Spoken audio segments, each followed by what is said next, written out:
How's that for timing? I get my 13,500th subscriber bang on starting the stream. Welcome everyone to the Friday night live stream. Nice to have you with us tonight. I've got things, things are happening all over the place. What's going on? So, as always, how's that for timing? I get my 13,500th subscriber got a little bit of bang feedback. on starting the stream. Welcome everyone to the Friday night live stream. Nice to have you with us tonight. I'll turn that down. I've got things, things are happening all over the place. What's going on? Why is So, that as making always, that how's that for noise? Right, timing? so we're going to have a bit of a Get my technical dilemma. 13,500th subscriber Looks at all the bang on feedback starting the being stream. wonderful. Welcome everyone to the Friday night live stream. Nice to have you with us tonight. I'll turn that down in Discord. I've got things, things are happening all over the place. What's going on? Why is So, that as making always, that how's that for noise? Right, timing? so we're going to have a bit of a Get my technical dilemma. 13,500th subscriber Looks at all the bang. watching my own stream like an idiot. I do apologise, everyone. Let's start again, shall we? Welcome, everyone, to the Friday night live stream. This is the Aquarium Adventures channel. All things fishy and all things not. This is our chance to hang out, chat with each other, talk about any of the topics of the day. Well, you lot let me know what's going on in your world. I'll let you know what's going on in mine. And tonight, technology allowing, we're going to have a special guest. Now, let me just jump back onto Discord because I think the special guest is sending me messages.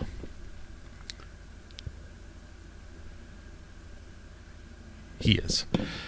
Right, so if you just jump into that same voice channel that we were in earlier on testing, you should appear at some point, and then I'll bring you in a minute. So, a little bit behind the scenes action for everyone.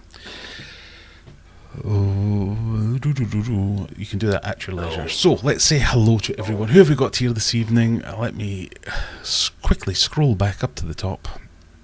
And the first message I can see, it's our special guest, Cold Water Aquatics. Aquatics. There you go. First question of the evening. Aquatics or aquatics? We're going to bring him in shortly. Brandon from Cold Water Aquatics has kindly agreed to join us tonight to tell us a little bit about his channel, his hobby, his passions. Let us know what makes his fish room tick. And I think this is going to be a particularly poignant one. Well, I'll save that for the discussion later, shall I? That's probably more the done thing. So hopefully we'll get Brandon in shortly. We've got me testing the point system, which I'm not sure will work. Rocky, evening sir, how are we doing? I always say sir, I have no idea if you're a sir, a ma'am, or something in between. Noodle says, good evening everyone. I can neither confirm nor deny I may or may not be under the influence of alcohol.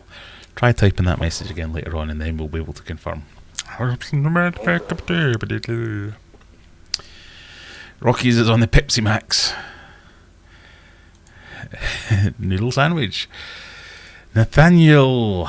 Welcome, Nathaniel. Best behaviour tonight, Nathaniel. You're skating on thin ice. Hans. Finally, some good news on the to viewer ratio, 7 viewers and 10 likes. Oh, that's what we like to see. So currently we're sitting at 36 concurrent viewers and only 21 likes. So come on. That's the price of admission, people. You just have to click the like button. Anything else is a bonus. If you share and do all those good things, even better. Cold Water Aquatics, I shared it twice. Thank you very much, sir. Sharpies, Evening Adventure Nerds. I like that. I like that so much. That's a t-shirt design right there. We've got news as well on the t-shirt and merch design front. Will this work? I don't know if this will work. I'm trying a thing. You may or may not see a little advert up at the top of chat in the next 10 to 12 business days. We have now launched the Oma Balls merch.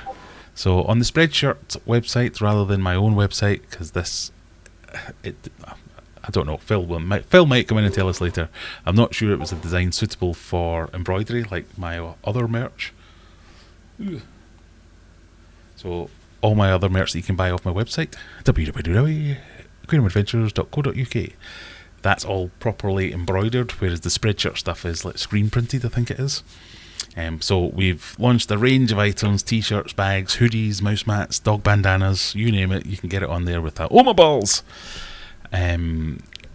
logo, and you can get all the other logos on there as well. So we'll see how that works out. In fact, I wonder if this works. Not at all. Okay. Scott, evening owl. How's everyone doing? Looking forward to this one. I bet you are. Scott moonlights as a moderator on the Brandon's channel as well. That's right. It's the YouTuber formerly known as Mottled Aquatics. He likes to call me Groy MA. Right, let's have a quick chat. I can see him. I can see him in there. I'm going to see if I can move you around, Brandon, because you're on the wrong side of the screen for what I set up. That's not your fault, that's my fault. Bear with, talk amongst yourselves, guys, while I sort this out. We are going to get, what we're going to do, we're going to move that window. I think I'm hearing your live audio. We'll be able to see, oh god, I've screwed it up. This is weird. There we go, we can see you now. So the reason we've done this is every week I stream from 9 PM until, let me just make sure you're the right size. I stream from 9 PM until 11 PM, and UK time, Cold Water Aquatics starts at 11 PM as well. So quite often we've had this bit of a thing where Brandon will jump in our chat for a little while, say hello, and then go away and get himself ready for his stream, and then we'll all jump over there. It started off as a bit of a joke. We could all go and raid and say hello, but a load of people stuck. And that's the way you build communities in the YouTube world. So we thought it'd be nice to get him on, learn a little bit more about him. For those of you who haven't visited the channel, you can learn a little bit more. So I've just realised I've not put my headphones anywhere, but hopefully this won't be too bad, and it might even work. Can you see me? Can you hear me? I can hear you. I cannot see you. You can't see me. That's normal. That's to all be I see expected. is your little emoji head or whatever it is. That's fine. So if you're watching the stream, you should be able to see me. And you probably, What's up, guys? everyone now knows about my amateurishness because I've not been able to get that screen size right. Let me just scroll down. Let me know if that actually worked, people. If we can see. So Courtney Smith says, does that say Chilly Willy at Cold Water Aquatics? It does say Chilly Willy. It does, and you can probably explain that, can't you? Yeah, there is actually a pretty lengthy story to that. It's kind of sad, too. So when I first started on YouTube here, I came across a YouTube channel called Aquarium Cop, and we got to know him. And he was in like New York. He was like a retired police officer. He was a really cool guy. Yeah, and I remember we him. hung out with him. And, yeah, spent a lot of time. A lot of people probably remember him. And he I think it was probably 2 years ago, passed away unexpectedly. So he every time he came to my stream or talked to me in the chat or anything, he always referred to my fish room as the Chilly Willy fish room because it's cold down here for the majority of the year. So yeah, this little sign is just a remembrance of him, and try to keep his people thinking about him. So Yeah, I remember him popping up on various people's streams, comments on videos, all that kind of thing. He was quite the... He got around. Yeah, he was quite the supporter. Yeah, you're right. I mean, you're absolutely correct. He was like he supported all kinds of people, and it didn't matter who you were. He was always a good guy and always in a good mood. So thanks for that, Courtney, for bringing the whole atmosphere down. Not at all. So way to start. You're a little bit choppy on this end on the video, but I think it might be my fault because I'm trying to stream and call too many things at once. But every now and again you pop back in, but we can hear you fine, so that's the main thing. Okay. But I mean, when I see it on YouTube, it looks like I'm frozen. It does a bit. When I watch it on Discord here, it looks good, but I still don't see you. That's why I think it might be my fault. My internet provider has a vendetta against me, and they're trying to break my spirit. It seems to be whenever I get to around 9 o'clock here, they turn down the dial. I'm sure there's someone that's just sitting there going, haha, let's mess with Graham. So apologies. Maybe it's a bunch of people. Maybe a bunch of people piling on the network there, hogging up all the bandwidth or whatever. Well, it could be because I tell all my kids to go to bed and stop bothering me so I can do a live stream, and they go and switch on their Xboxes and things like that. That might be what's going on. That sounds like my kids. Yeah. So, we'll do the proper introduction. Everyone, please meet Cold Water Aquatics. Now, I think your channel name's probably a bit of a giveaway as to what it's all about. And the reason... absolutely. The reason I think... so I almost said this earlier. I think you might have hit gold dust in terms of a niche. Certainly over here. I don't know what it's like over there, but over here, I'm reading stories or hearing people who are abandoning tropical fish keeping altogether and going into more cold water species purely because of the hike in prices and energy prices and things like that. So the price of things like goldfish, the more temperate to cold water fish here is going through the roof because people are clamoring to get their hands on them. So is that something that's happening over there as well? I don't know. I don't. So like, I don't get out to a whole lot of fish stores and stuff like that. With me keeping more native fish and fish that I go out and catch or collect, it kind of keeps me out of the fish stores for that aspect. But I don't really see like prices on goldfish going up so over here. That's a good one to talk about. I don't think. How do you fill your tanks? Because I know from watching you do a lot of aquarium videos, but you also do a lot of round at the local creek, I guess, and pulling things out of there, and that's a lot of the stuff you're keeping in your tanks, isn't it? Yeah. So I mean, basically, if you're unfamiliar with my channel and how I fish keep here, all these tanks are unheated. We don't own a heater, and we got roughly 30 tanks. And down here in the basement, this is an unheated basement. So this is, right now the temperature is 68 degrees Fahrenheit, but in the winter it'll get down into the 50s. And I've got majority of my tanks are down here in this basement. So all the fish that you're going to see, or that you would see down here in the basement, are North American native fish that I've either went out and collected with a net, caught with the fishing pole, or I've also ordered a few online because there is a few suppliers of North American native fish over here. But the temperature down here in these tanks, is like 55 degrees in the wintertime to maybe 72, 73 degrees in the summer. Then it just cycles between there seasonally. What part of the world are you in? Obviously, you're across the pond from us. I'm in the United States. I'm in Indiana, so I'm in the northern part of the state of Indiana in the United States.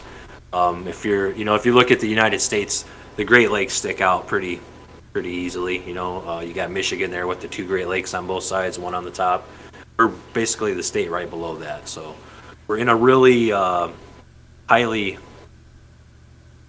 there's a really high number of lakes, streams. There's just a lot of water around here, basically. So quite the diverse area then. Yeah, I mean, there's so much to do as far as fishing and species and different types of bodies of water that you can go see. It's just, it's pretty. We're pretty lucky for sure. So, I don't want you to list every single fish that you've got in your tanks, but you've got a few famous almost ones. Certainly, I noticed your grass pickerel, which I think I would know, the closest relative I would know that, I'd call that a jack pike. Like a little. Yeah, that's apparently what I'm hearing you guys call them is jack pike. That's kind of cool. I mean, I think they are technically a different species. But yeah, that's our grass picker. We actually have two. We got one in the 125 and we got one in a 90 back here. But they are Esox americanus vermiculatus, and it's a small pickerel, basically like a pike or a jack pike, but they only get maximum about 12 inches or so. And they're native to the waterways over here. My daughter caught this first one with the fishing pole probably 2 years ago. He's probably close to like 11 inches. And then this other one that I caught just this spring is probably more like 8 inches, 8.5 inches. And they're very cool fish. I mean, they're almost identical to a pike as far as the layout. They're just a dwarf version, a very miniature version. Pretty cool, highly aggressive fish. They got teeth. This one in this tank's actually bitten me before on the finger. So yeah, they're it's the first fish I've had where I've been kind of paranoid to put my hand in the tank because I'm afraid he might bite me. And we've, to this day, still have some piranhas upstairs, which they don't bother me. The piranhas, they go and they hide back in the corner, but this guy like watches me like he's gonna snack on me. Yeah, I've got one of them. We've got Humphrey, my flower horn. I just have to look at him funny, and I swear if he could get out the tank, he'd chase me. He just does not like me at all. Anywhere near him, I've got lumps missing out of fingers. Some fish are just like that. But yeah, pike that's more of a coarse fishing thing for us over here, I guess. That's what I recognise them are. And you're right, razor sharp teeth and lots of them. That's my lasting impression of them. Oh, yeah, that's basically what they're like. I mean, they got teeth too. They're pretty vicious little fish. Yeah. And there's a lot of bigger Esox species over here. Well, not a lot. There's 3. There's we have a chain pickerel, we have a northern pike, and then we have what they call a muskie.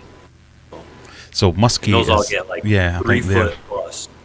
Yeah, that's what we would call pike, I think, or we recognise them as being very similar size and behaviour and all that type of thing. But I don't know anyone keeping them in tanks. Yeah. I think there might be a few people. I've seen them with smaller, like, juveniles, but yeah, I don't know anyone who's got any full-size large Esox in captivity. Other than like maybe there is a lot of like Bass Pro Shops, fishing places around here. They have some like 30,000 gallon tanks where they have some stuff like that in there. So give us a bit of a rundown for the people like me who don't know all that much about it. You've got some names of fish like darters, sunfish, pumpkin seeds. These are all things that I hear on all the American channels, but I've got no idea what that means. Yeah. So we do have a lot of sunfish, and there's a whole bunch of species of fish that are actually considered sunfish, but the majority of sunfish we have here are Lipoma species, and we have pumpkin seed sunfish, which is a Lipoma species. We have a warmouth, which is a little bit of a bigger sunfish with a bigger mouth, almost like our bass. I'm not sure if you guys have bass over there. Kind of a hinge mouth, kind of like an Oscar almost. Yeah. We have some smaller sunfish too, like some dwarf sunfish. We have a black banded sunfish, which they only get like about 2-3 inches. They have vertical black bands, kind of almost look like a ram of sorts.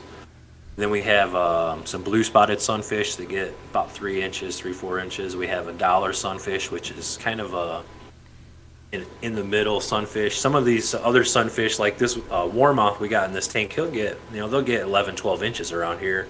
This one's probably 8 inches. Pumpkin seed we have back there is probably 7 inches. We actually, and the funny thing too, I caught a fish. He's in this tank right here. He's a hybrid.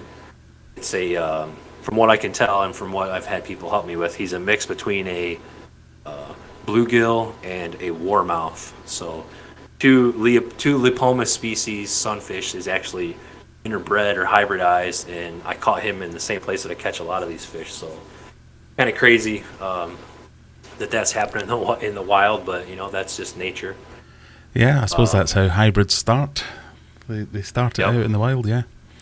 Yeah.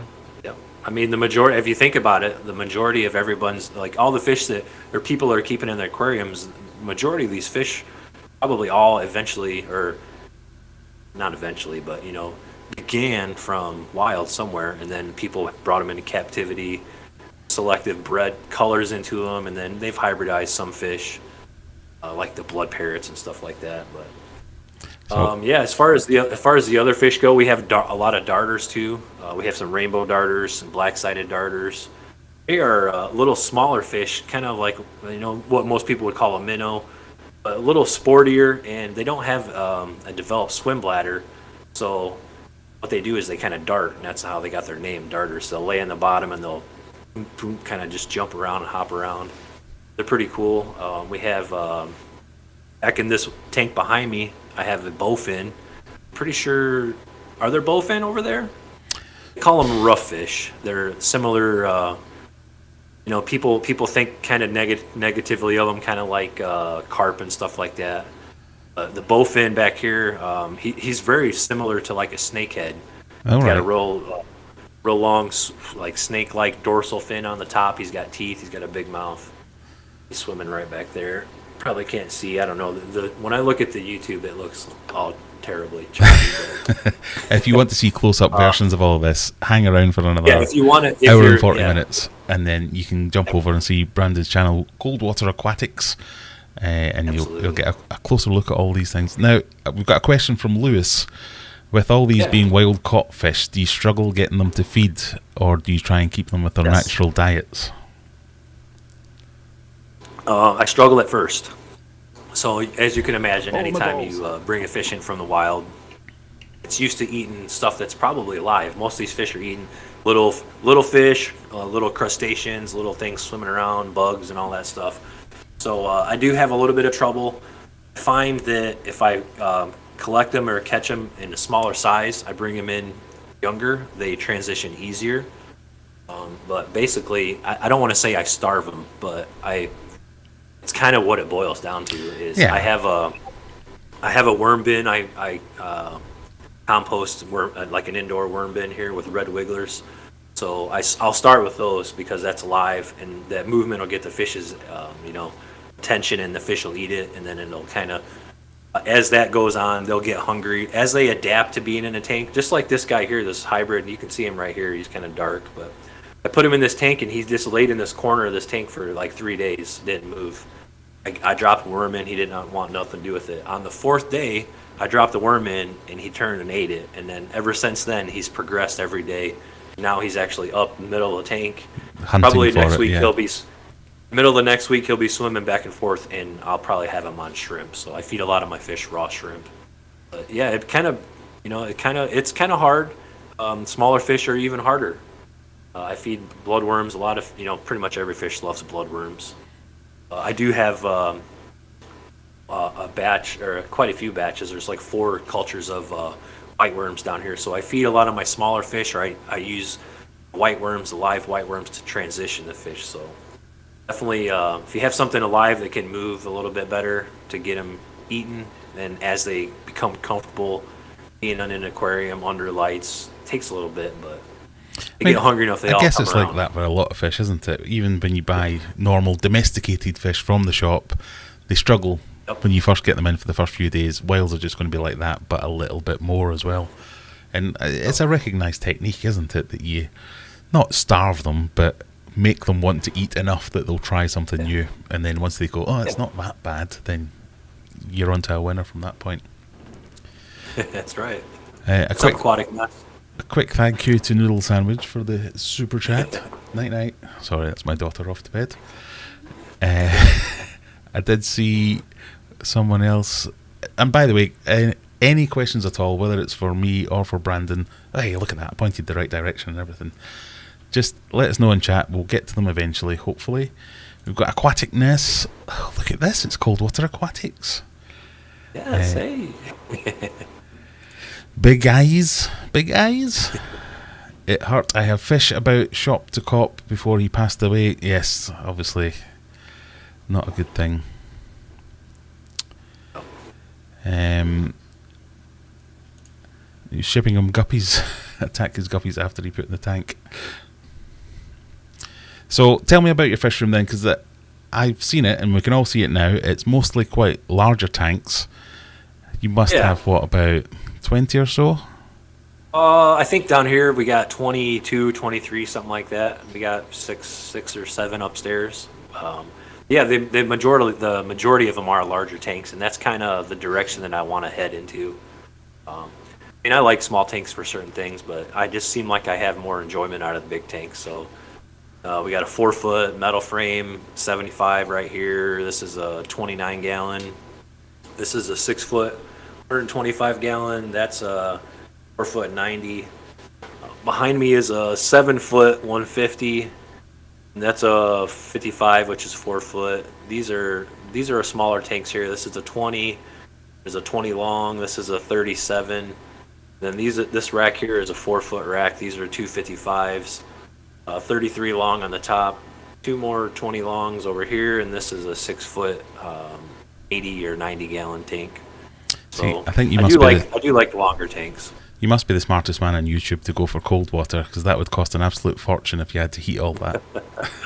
Well, yeah, I tried that. So when I first started keeping fish tanks down here, I kept the 90 gallon. It's actually that 90 right there. I had it right here about where I'm standing, and I built a little room kind of around it. I had it like in the wall. Yeah. I thought it would be cool to have piranha in here, so I bought some piranha, put a heater in this 90. And at 55 degrees in the wintertime down here, I burnt through like 4 heaters in one winter. They couldn't do it. And I bought like big heaters. I'm talking like 500 watt heaters, big heaters, and they have to heat with so much that they were just burning themselves out. So once I realized that it wasn't the smart and efficient thing to do to try to heat the tanks, I thought, let's just leave the tanks how they are. Work with what you've got. That's the way forward, isn't it? Work with what you got. Yeah. Find fish that'll work in that temperature. So that's what we did. Sharpie's telling us if he had a tank, a shoal of perch would be fun to keep. So much attitude. Yeah, I think that's the UK version. You have some perch too. You got some of them, yeah? Yeah, there's some yellow perch over here, which I think are similar to the perch you guys have over there. Yeah, I believe. From my fishing days, perch are a great little fish. So feisty, aggressive. They're the ones good eating fish too. Tiny little fish. Well, not that tiny. Some of them get quite big, but the attitude on them. Absolutely. Lewis has got another question. Thank you, Lewis, for keeping the questions coming. Are your tanks single species only or mixed due to the location and where you catch them? Okay. So no, some of my tanks are species only. We have like the blue spotted sunfish. Usually when we quarantine fish, I like to quarantine them in species only. But for the most part, all of these tanks, besides the 7-foot tank back there that has the bowfin in it, because he seems to want to harass and chew on everybody that gets put in his tank. Other than that, pretty much all the tanks are community tanks, and it's a little bit of a struggle to get the right lineup in the tank, because I feed frozen raw shrimp, and some fish are super aggressive eating fish, and some fish are kind of chill, laid back, want to wait till everyone's done eating, and it's kind of hard to get them set up to where you can feed everybody in the tank at the same time. So that's probably my biggest struggle with it, but I do enjoy keeping multiple species together. It seems like it's just more pleasing for me, and the fish seem to be happier when there's other fish and they can like swim around and not more have, interaction between each other. Yeah. I think Courtney's looking for a ban. She's saying, I think Cold Water Aquatics is winning the beard contest tonight. Right, somebody time out Courtney. Thank you.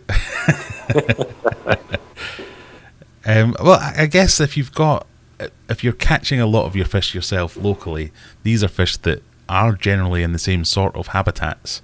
And I get your main struggle will be making sure you don't put dinner and prey together, or predator and prey together, and you should be able to match them to a degree. Obviously, that's it. And even to go further on that, like when I'm out fishing, I can see these fish interacting, and there's little fish, and there's minnows, and there's big fish. They're all in the same area. which is different from being in an aquarium. You bring them all home and put them in an aquarium, those big fish are going to eat the minnows in a heartbeat because they're in a confined space now. So, yeah, you definitely got to balance that out. So what got you started on this? Was it literally just you were into fish, tried to keep piranha, and the expense or the amount of heaters you burned through put you off? You thought, I know, I'll start on the cold water, or did you always have a bit of a thing for them? No, I think the reason that I'm into this, like I am with these type of fish, is because of how I grew up. I would ride my bike down the road to the lake to fish. I started catching fish like early. Before I was 10 years old, I'd go out fishing on my own, catching fish. And that's kind of really what I think fuels my desire to have these fish, is because I've been in this area my whole life. I've caught a lot of these fish my whole life growing up, and to keep them in an aquarium, it's better for me because now I can enjoy them in a different different light than, when you look at a fish through an aquarium, it's completely different than looking down at a fish in a lake. So I think that's kind of how it was. I started out when I was young keeping tanks. My mom let me have a fish tank when I was like 11 or 12. I had been bringing bluegill home. I used to go to the bait shop and buy minnows and keep them. And then once I really got into putting fish tanks down here, obviously, like I said, I had piranhas at first with trying to run a heater down here. It didn't work. So once I knew that, well, let's try to work with fish that like this temperature. I started out with a lot of normal aquarium strain fish, Danios, white cloud, mountain minnows. I've had some goldfish, paradise fish. All these fish do really decent, cool water. But it wasn't just until probably 2 years ago when I really don't know what sparked it, but I went out and I caught a bluegill, and I thought, hey, I got so many tanks, I'll bring one of those bluegill home and watch it. I brought a bluegill home and watched it for a while, and I'm like, this is kind of cool. And then I kind of, as that happened, that manifested into, well, now I bought a pair of waders and a dip net, and I went out and started catching all these darters in the streams. Then I started doing even more research, like what are I never caught a grass pickerel my whole life. I didn't realize they were even in the water around here. Never seen one. And then once I realized, oh, there's grass pickerel, I want to catch one, and it kind of built from there. So it's a crazy thing that you can fish. I'm kind of an outdoorsman. You can fish the same area of water for your whole life and realize that there's fish that are underneath of you. Little rainbow darters that are colored up, and all these cool fish you had no idea even existed because I never caught them. And like you say, it's a totally different experience once you get them into an aquarium, seeing them in not their natural habitat, but seeing them open and out, and often just more available to you rather than just constantly hiding because they're like, oh, there's a human up there, I need to get out of the way. I guess it's a completely different experience, like you say. Oh yeah, absolutely. And so if I infer from that, you've been doing this seriously for the past couple of years. Once you started, was the switch that flicked in your head to say, this is cool, I'm just going to keep expanding and expanding? Pretty much. What then? Why YouTube? How did you fall into that? That's a good question too. So the funny thing about me, and probably a lot of people, is that when you first started keeping fish, or you have a few fish tanks, you don't really think there's people out there that have a whole house full of fish tanks. So it was like confirming that you weren't a complete weirdo, the same way that I started the channel. Exactly. So it was sometime around like 2000, or maybe later, I don't know, but it had to have been later than that. It was probably like a year or two before I started my YouTube channel. I found out that there are people that have actual fish rooms, like rooms full of fish tanks. I'm like, this is awesome. So I kept watching these videos, these aquarium co-op videos, and all these people's videos. And I think the thing for me was, when I was a kid, I would go to the fish store, like the pet store, a lot. My mom would take me to the pet stores, and I remember these 2 pet stores that I went in, where you walk back through this little doorway, and everything was dark, and all these tanks were here, and that's all you see were the lit tanks and all the fish in there. And I thought, this is just like an awesome space and environment. And once I found out or later realized that you're an adult, you can do what you want. I could have this in my house. Yeah, exactly. As long as the wife will agree with it and be okay, then we can make it happen. So I think that's probably a common experience that we share. What do you have to do anything special to get permission / agreement from the better half to continue this hobby? Because it is quite extreme when you think about it. You're dedicating quite a large part of your house, in my case, almost the entire garage, to putting fish tanks in it. Absolutely. Does she share your passion, or is it just something that's put up with? Well, she has a YouTube channel as well. So if you're unfamiliar, her name's Aquatic Nest. She has a YouTube channel. Check her out. She makes videos of the same tanks that I do. It's just a little bit different, but I don't know. I mean, she enjoys them. I know she enjoys them because we're looking at them. We're seeing, the fish, and we talk back and forth with each other. She lets me get away with it, is what I'm going to say. So we have tanks upstairs. We even have tanks in our bedroom. And I know that's probably weird. Most people don't probably have tanks in their bedroom. Most wives probably wouldn't allow that. She does. So I definitely appreciate her, and she lets me get away with a lot. So. I think it's always easier if they're interested to a degree. My wife's not interested at all, but as long as I do all the work involved with it, she's happy with that. Yeah. Right, I've got a couple more questions I need to find. Someone has asked me a question. Biggie's support group never asked my question. Do you have sheep's head in the tank? Nope. No sheep's head. Those are cool. Those are cool fish. I don't have any. Sharpie says you'd rather have a horse head. I think that's more of a mafioso question there. There was another one about, do you have any, obviously with wild caught fish, do you have any problems with parasites and things like that, or do you have to do any specific routines for quarantining that might be useful for other people? Yeah. I do the basic thing, and I kind of was doing this before I even started collecting wild fish. I use Prozi Pro. So I'll put them in a quarantine tank. I'll treat that tank with Prozi Pro. I usually do it twice. And that really takes care of just about everything as far as that goes. Now, sometimes I will catch a fish, and it might have like a leech or something like that on one of its fins. And I have actually resorted to catching that tank out of the fish out of the quarantine tank and using my thumbnail and peeling that leech off its fin. So that's probably the worst thing I have to do with these wild caught fish is remove leeches. But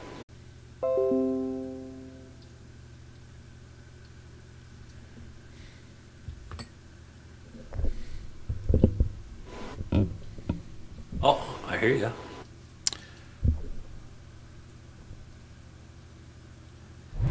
We starting over? I do apologise, everyone. The internet no worky. Let me know if you can hear or see me again in the chat. I think I can hear Brandon still here. Let me just double check. I can hear you. And I can hear you. All right. So, I do apologise. Let me get back on that face. There we go. So, I don't know what happened there, but a strongly worded letter will be sent to the PlusNet chief executive in the morning. Because this is not good enough. Every Friday night, it's not just my kids playing on the Xbox. Someone's going to get some. Anyway, I don't know where we got to, but some lady called Aquatic Nest sent a message saying, I support Cold Water and what he wants to do, and I enjoy the fishing tanks too. So that's handy, isn't it? Right, I'm just going to see if I can get my chat back up, because that's died to death as well. Isn't it fun when you do this live? This is live stream number 67, and I've not had one go completely correct yet. I'm still waiting for the one to go all the way through. Right, where did we get to? I'm sure we had some questions. If you've got any questions, guys, keep them coming. I'll get to them eventually. But, I am a techie guy, but I'm also an idiot, so I struggle sometimes. Scott, you're not wrong. I do need to upgrade to FTTP, but will PlusNet let me? No, and they've locked me into a 2-year contract. The day I signed my contract for my internet, for the best available internet in my new house, was the same day the BT engineers came round and installed fibre to the premises. And I was like, "Oh, can I have that, please?" And they went, "No, you signed up for this for 2 years, and you can't get that." But anyway, enough of my ranting about things no one else cares about. I forgot where we got up to, but we're here anyway. I think there was a question here. David Pinner, Cold Water Aquatics, how do you cope with water quality for the wild fish? So, really, I don't do anything different for the wild fish than I do for the aquarium stream fish. The whole fish room runs off of a linear piston air pump and mostly all sponge filters. So, I plant the tanks. All the tanks are live planted. I plant the tanks kind of heavy, and I don't really do a whole lot of water changes. So, I try to balance stuff out. Don't put too heavy of a load of fish in there, but. And do you take your plants from the same place that you find the fish, or do you buy them in from, or is it a mix? No, I haven't collected any wild plants. I haven't done that yet. There's a little bit of legality issues with that around here. I have to get that straightened out. But yeah, most of the plants I've gotten from my local fish club, which we're a member of, the Michigan Aquarium Society, and we've been to their auctions and swap meets and stuff like that. And I usually go just to buy the plants. So. Yeah, heavily planted tanks. A lot of these tanks are dirted tanks with sand cap and sponge filters and low-tech lights like 4-foot LED shop lights and stuff like that. And I just keep it real simple and real budget-friendly. So if that is your basement, how do you get water out of there? Do you have some kind of amazing system? That is a good question, yeah. Back in the corner here, I have a RV pump. It's a 12-volt RV pump, a SureFlow. And I run a little power supply to that, and I have it hooked to a garden hose. I just have a little hook I'll set in the tanks, and it'll draw the water down. And then I also have a faucet back here in the corner. I think so. I pump my water into the drain. Yeah, it's something I always, whenever I meet anyone who has the same kind of hobby/obsession that I have, and you have a fish room, I always ask them, "What are your top 5 tips? What have you done?" Because I think there's something to be learned from everyone. That someone's doing something you think, amazing, why have I not thought of that? It's so clever. So if I phrase the question of what's the things that you found worked really well, and after having a fish room for a while, what are the things you would do differently if you were to do it again? I think if I was to do it again, I would probably just stick with big tanks. I would probably only do big tanks because big tanks are so much more forgiving than small tanks. Yeah. Water volume is king. Yeah, water volume, absolutely. It's good to have a little bit of flow too, but yeah, definitely big tanks. So was there 4 more things I had to answer? No. It's just I find when you put someone on the spot and you say, "Tell me your top 5 things," they go, So it's often easier to phrase it as, if you were to do it again, what would you change, or what would you do quicker? Oh, if I was to do it again, I would definitely have started out with dirted tanks. I think dirted tanks are the way to go, at least for us. Potting soil, any kind of dirt in the bottom, cap with sand. Then when you plant it with live plants, it's a totally different thing.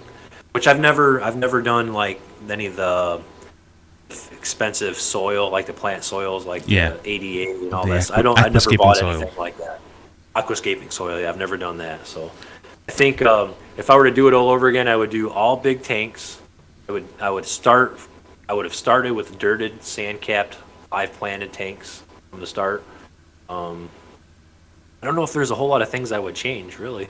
So you're telling me you got it right first time. That's what I'm taking from this. Well, not really, because I had a little fish room kind of built here to my left, and I've actually tore that down and just opened it up. So I probably should have just opened it up from the start and just started putting them all the way around, because this is really this is about a quarter of my basement, not quite, and I have another half I could probably use. So maybe I would have went larger from the start, maybe, but definitely for me, the things that I like and have success with are dirted tanks, sand capped, live plants, sponge filter, single, linear piston air pump, central air system, low tech, and all that stuff works great for me. And very low maintenance, not a whole lot of water changes. So. I'm a very low maintenance kind of guy, so I appreciate that. I think from my point of view, it's more about, because I'm keeping tropical fish and discus specifically, I always try and water qualities and water changes is a thing for me, and I always try and be the laziest person in the world. So whatever system you can put in that assists a lazy person is what I want to get there. So I always go for automatic water change system, central air system. I've still never done one, and I keep telling everyone else to do one, but I've still never done it myself. I've still got 1,000 airlines running crisscross everywhere, all run off one linear air pump like you, but just not done properly. They're my two big ones. And electrics. I doesn't matter how many sockets I install in that fish room, I always need at least 2 more. Oh yeah, absolutely. So we found another couple of questions. Lewis, great being on the ball tonight with all the questions. Have you ever had any of your species breed and crossbreed while you've had them in your tanks? Nope, haven't had that happen. There you go. There's a goal. I mean, we've bred fish, but we've never had any crossbreeding. And I haven't bred any native fish yet, not that I can think of.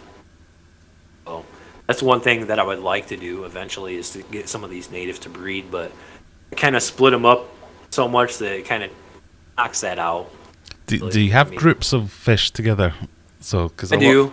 A lot of them will be. I do. I guess. I have I got a pair of black crappie back there. All right. Yeah. I got 3 blue spotted sunfish, but they're too small to breed. The rainbow darters I have, they could have bred, but I don't think anyone that I'm aware of has done that in captivity. It's people breed a lot of these native like sunfish in captivity. That seems to be the more common, easier thing to do, but not so much the smaller fish. Well, maybe like the shiners too. Like if you're familiar with Kenny from ABC Aquatic Biotope Creations. Yeah. He keeps a lot of cool shiners, and he's breeding them like crazy. So he's got it figured out over there. So we need to copy him. Our problem here, we breed fish, and then I don't know what to do with all the fish. Well, sometimes it can be a curse. As soon as you get something that starts breeding, like they quite often are really prolific, and you're stuck with 1,000 of something that you don't know what to do with. Yeah. So it can be good that you don't breed them sometimes. Yeah. And if you're talking with a native fish, I can't take any. If I bred some of these native fish here, I'm not going to take them to the pet store. The pet store's not going to want them. They're not. It's probably not even legal. So yeah, definitely looking into legalities with that too. Yeah, it's the same here. I've often done. So I did a video a year or 2 back where I went to. I used to live on a house that was right next to a river, and I went down there and set a little trap, caught some minnows. I thought that's great. I'd love to set up a tank for that, but can I figure out whether that's legal or not? Half the internet's telling me, no, you'll be shot and locked up for 10 years. The other half's going, no, it's fine, just go for it. And if you ask the authorities, they kind of go, no, as if they're asking you a question rather than giving you the answer. So I don't know what to do with that one. You guys not have like a fish and wildlife division over there? We have the equivalent, but the departments... so the fishing wardens, for instance, they're only interested that you're not poaching fish. So they probably wouldn't care that you're taking minnows, because that's not a fish of importance in their eyes. And then the councils, so each council within the country will have its own set of rules as to what is and isn't allowed. And then you have the trade bodies that they're only interested in importing and exporting fish. They don't really care what's going on with they say they do, but they don't really care what's going on with the native fish. So would anyone come to my door and arrest me because I had a tank full of minnows that I caught from a stream? I doubt it, but do I really want to make a video about it and invite that around here? Who knows? There's a question for chat. Let me know. Should I do it? It's too bad. It's too bad you couldn't get a straight answer. And it's kind of crazy over here too, because in this country, in the United States, every state has different laws and regulations regarding which fish you can keep and which ones you can't. And there's states right next to us where you can't even go out and collect fish, bring them home, or you don't even think about it. And then here in Indiana, we can pretty much do just about whatever we want, unless it's a game fish, something like that. Yeah, I was watching someone else's fish. stream or video, I can't remember who it was now, but they were talking about it was a river that ran through their neighbouring state, and their neighbours were allowed to take fish out, but 5 miles down the river they weren't. So it's completely different rules, which makes no sense because it's the same biosecurity and all that kind of stuff. But, who knows? A couple more questions. They basically they do that to keep down on invasive species and fish taking over different bodies of water, which I get that, but I mean, I do get that, but a lot of the invasive species things, so snakeheads, for instance, that's a really good one. They can be totally invasive, but they can be invasive over here as well, but we're still allowed to keep them. I think it's more about the responsibility of the keeper, making sure that they're not going to start releasing them in there, and you just can't legislate for those idiots out there that will do just that. And the same ones are over here, but I think we get cold enough here that it's not as much of a problem because they wouldn't survive the winter, whereas you have places over there that they would. But it seems to be a blanket ban for the US rather than that's what I was going to say. It's like a blanket. Yeah. So if you're up in Alaska, funny thing about it, why have you got the same rules as someone down in California? Right. The really funny thing about it too is there's even North American native fish over here in the United States that are native to a state like my state of Indiana that are invasive in Washington in the same country. Yeah. That right there kind of blows my mind. Yeah, it's a shame because even if it's not your thing, it's limiting because you can't keep arowana, snakeheads, all these different. I understand the reasoning, but I've never fully bought into it. It doesn't always make sense to me.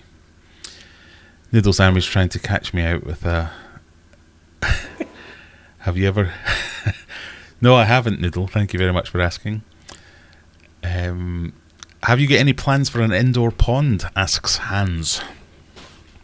Not necessarily. I have 2 ponds outside. I do have plans for a bigger tank, and that may entail like a plywood tank or a wooden tank. So not necessarily an indoor pond, but I definitely I feel like I'm going to need something bigger. And right now with these 6 and 7 foot tanks, I'm pretty much at capacity for my stairway to get down here with a glass tank. So I think if I'm going to go with a bigger tank, it's either going to be an acrylic tank or I'm going to have to build a plywood or wood tank of some sort. So do you think that will be the next thing? Is that the next evolution?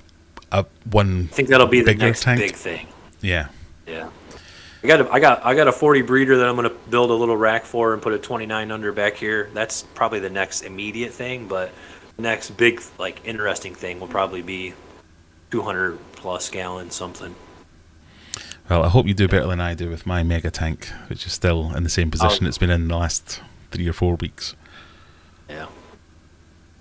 I don't know. I'm a procrastinator, so when I do stuff, it's real slow. This 150 took me like 4 months to put together. So. No, I feel your pain. Defra, thank you, Rebecca. That was the. We're family. We're family men. We're busy people. You know? Well, yeah. So for those, but a bit of behind the curtain, we had a bit of a test call earlier on to make sure. But we've got family coming around, so my wife's running around with the Hoover. The kids are all carrying their laundry downstairs. Everyone's shouting at everyone else to say, "You need to tidy this area." And then I finish all that and jump on here and go, "Hello," and then everything crashes and burns. So I feel your pain, yes. But Rebecca's just reminded me, DEFRA's the name of the organisation around here that in this side of the pond, the Department of Farming and Rural Affairs, I think it is, something like that. But she also says, I think minnows, sticklebacks, etc. are legal, assuming they're on public land, but if they're on private land, we have to ask the landowner. So that's cool. Sticklebacks are very cool fish. Yeah, and there's lots of really interesting fish. That's the thing that I found really. Obviously, I caught a bunch of minnows dead easily, but talking to some of the older people there who've lived here for centuries, it seems like they've lived here for centuries. They talk about going down there when they were kids and pulling out all kinds of things. We used to have salmon in the River Don, which was the river that we come up here, but obviously industrialization got rid of that. But there's all kinds of things that we could keep in a native tank, but the running joke is that a native tank round here would have to include a shopping cart, some bins, some general trash, I think we'll call it. But yes, Rebecca, thank you for that. I will be sending the police round to your house if they come looking for me. Say, freshwater ichthyology said it was fine. QC Aquaholic says in NC, North Carolina. Is that what that means? I can collect as long as I have a fishing license, but seeing costs more. But signing costs more. Yeah, so signing is like where you have a net and it's got 2 poles on the end. You kind of go across like a river or water. Right. That's crazy. You got to pay more to do that. And also, Rebecca, a lot of the coast is crown land, so it's owned by the Queen. The only things there are protected are eels, sturgeon, and not sure what else. Scooter and a tyre too. That's what else we would have in a native tank over here. Yes, thank you, Sharpie. Right, I think we're getting into... Noodles had 1 drink too many. If a tank's only light source is from the bottom and the top of the tank is blacked out, would the fish swim upside down? No. I don't think so. I'm not sure I even understand the question. I don't think they would. It'd probably just be very uncomfortable. Yeah, that's one of those things that keeps you awake at night, isn't it? DEFRA apparently stands for the Department for Eradication of Rural Affairs. I think that might be a pointed joke. Lewis again, when you go searching for new fish, will it be a certain species that you need to go looking for, or is it just what you come across? Have you got to the point where you're now thinking, right, I've got my grass pickerel, tick, that's on the list. Is there something, have you still got a couple of elusive native species that you want to go after? Yeah, absolutely. So it's kind of like, I'm going to say yes to both. So yeah, I am looking for a certain species, and then I also am keeping my eye open for what I come across. If I come across something cool, that instantly comes to my mind, hey, maybe I should, as long as I know what it is, maybe I should take this home. But yeah, I'm definitely looking for a long-ear sunfish, basically. A long-ear sunfish or a northern sunfish. And I'm at the area where it's kind of like the dividing line. The northern sunfish are basically north of me, and the long-ear sunfish are south of me. So I'm not sure what I'm going to catch, but I've been unsuccessful like a year and a half of looking around here. So I've heard people say there are long-ear sunfish around here. I just can't find them. So I'm definitely hunting. I do a lot of kayak fishing. I have a kayak. I like to go out and kayak fish, and I just go out to catch like everything, mostly small stuff, 6-8 inches or smaller. But yeah, I'm still looking for that elusive long-ear sunfish for sure. So that's next on the list then. Yeah. It's funny, like I'll go out fishing and you'll find like certain places where you fish are just dominated by these certain species. And it seems like around here it's just really, really bluegill heavy. And do they move around a lot? They move around a lot, but it's just like they dominate an area. That's like all you'll catch. Yeah, but for instance, would that change day on day? So I'm trying to think of an analogy for over here where we would have a big lake, carp would move around. They might spend a week. I think they would probably have an area where they would probably stay within, but maybe I'm completely wrong. I don't know. Obviously, when they're bedding, which the sunfish are doing right now here in the lakes, they're all on their beds trying to have a bunch of babies. But I think when they're bedding, they're going to hold tight to an area. But I think they would probably move around a bit, but probably stay within a certain area. Could be wrong though. Good question. We've got a quick... Now, Courtney trying to catch me out there again. You need to get up earlier in the morning to catch me out with that, Courtney. Come on, that was a bit obvious. Okay, Novo Per Kelly is bringing in the upside down catfish to the question of what would happen if you blacked out an aquarium and shone the light from underneath. That would go right way up, surely. There you go.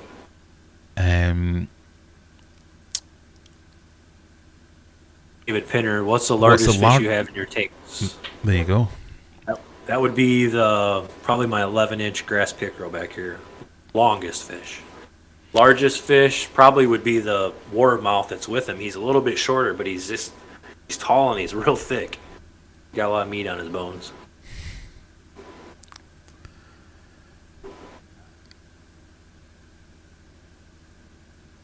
And then if you were to go down the smaller fish route, what would you not recommend, but is there something that you thought that this is just the coolest little fish that someone doesn't need a 200-gallon tank, they can get away with a 40 breeder? What absolutely. In the world of native fish for our US viewers, what would you be recommending?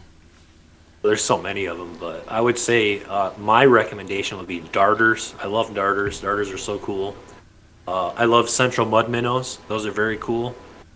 And probably the third one on my list, which would be a little bit hard for some people to keep, is the species I have are called Mottled Sculpin. I have some down in this tank.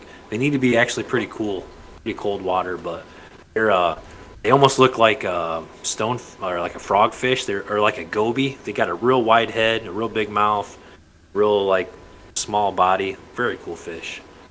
But yeah, I think darters, central mud minnows. And one fish that I think is probably going to make, it's already doing it, but it's probably going to make an impact with getting people into keeping North American native fish is a rainbow shiners. So many people that have rainbow shiners. We got some in this tank right here. They're very cool, very beautiful fish, and a lot of people are breeding them.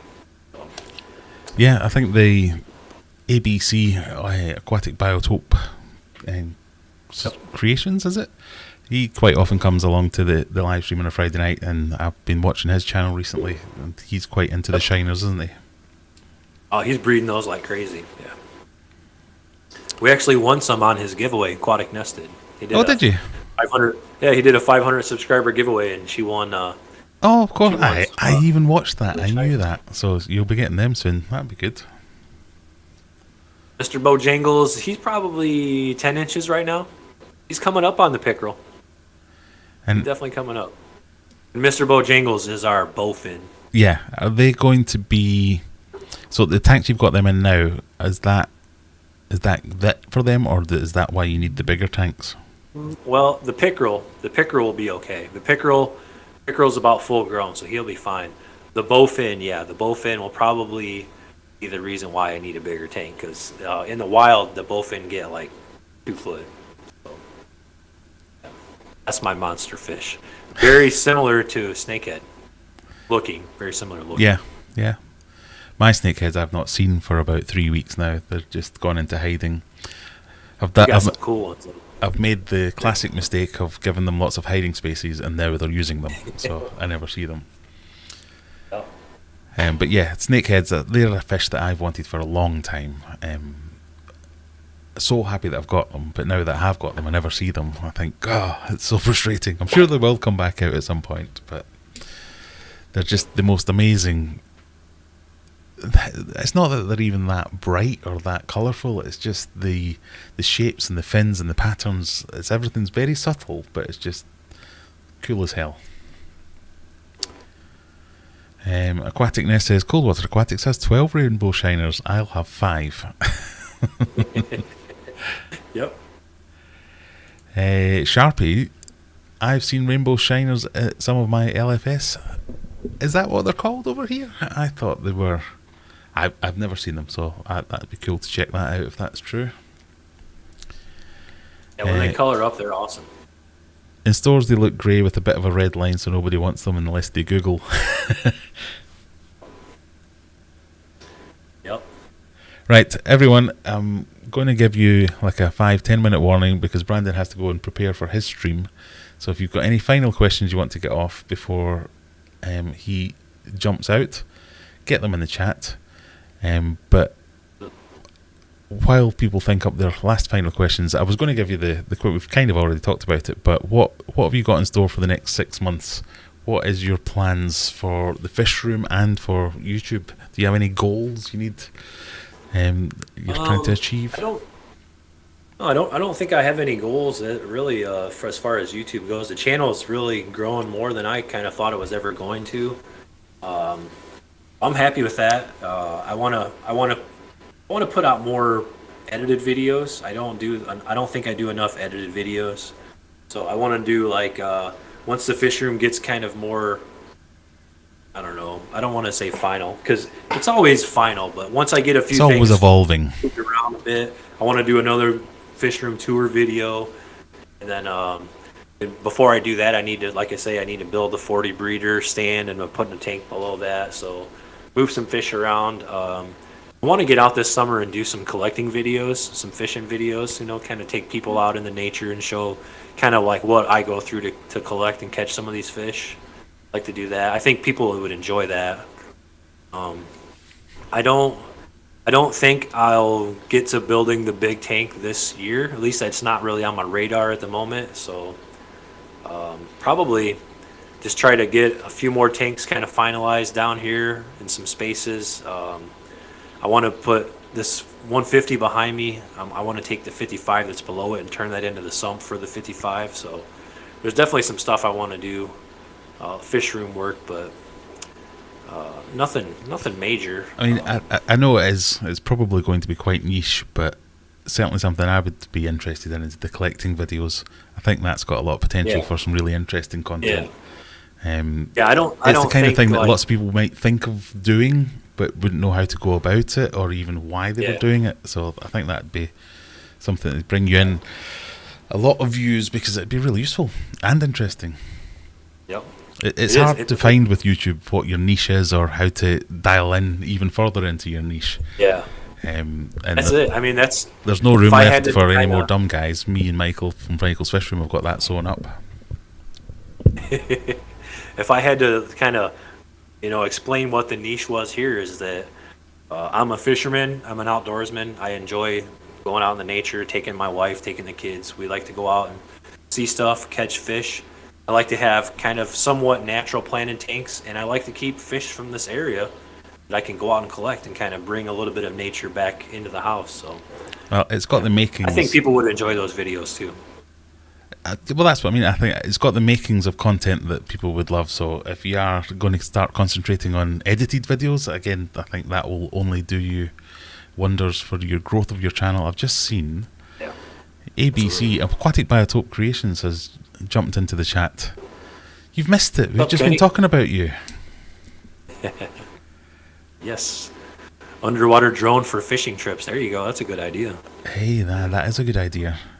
I did see there was a video. It was nothing to do with fish keeping, but it was I think it was like an outdoorsy type channel where a guy had attached 2 GoPros to the bottom of his kayak, and it was him documenting. I can't even remember the name of the river now, but let's say it was the Amazon. It was his documenting the Amazon from a underwater point of view, and it was just really interesting the amount of things that it wasn't the Amazon, but the amount of things that he found there that even some of the experts that had lived there for a long time had no idea were in that water. And just by sticking a couple of GoPros to the bottom of his kayak, he found loads of stuff. So I don't know how I quite got onto that tangent, but there you go. There's an idea for you. Next time you go kayak fishing, stick a GoPro in the bottom. I definitely need to get a GoPro, that's for sure. Yeah, so they're great, but I hate my GoPro. It does my head in. And they're very easy to lose. If you did watch my video of me going collecting fish in my local river, you might have seen the bit where I had to chuck my 14-year-old son in to go and get it for me after it fell off. Yeah, I remember that. That was good. Right. Sorry, I'm just trying to catch up on the chat now. Freshwater ichthyology saying that the rainbows look nothing like the photo in the store. Yeah, that's right. I mean, they're stressed out. They're not going to be colored up and looking pretty. I think a lot of fish struggle with that problem, don't they? Where they're often, even the ones that are sold commercially in high volume, in the store, they don't look like anything much. You have to do a bit of research to know that, okay, after about 6 months, that's going to look awesome. ABC saying, talking about me, oh shucks. Yes, we were So congratulating you on your 500 subscriber milestone, but saying that some of your fish are heading this way. Not this way, that way. No, that way. This way. Yeah. Yeah, congrats, buddy, on 500. That's awesome. So we're talking about all manner of things native fish and how you were doing quite well with your breeding program of shiners.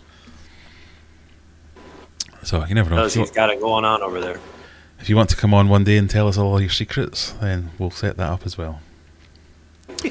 Sharpie's got plenty of eels round here still. Is that jellied versions or anything else? Noodle sandwich, give me a tarp and an axe and I can survive in comfort. I've spent a lot of time with just those 2 pieces of equipment and never felt more at peace. Now, Nice. that sounds That's like someone awesome. who's either just left the army or a big Ray Mears fan. I watch videos of people doing that. That's cool. I know, I get myself down little rabbit holes in YouTube all the time. There's I need to remember his name, but I keep watching people who do campouts in winter and how to build the perfect fire. And I find myself sitting there going, oh no, this guy's not got it right. He needs to go another foot that way, and then oh no. And I've never camped in the snow in my life. I don't know what I'm talking about.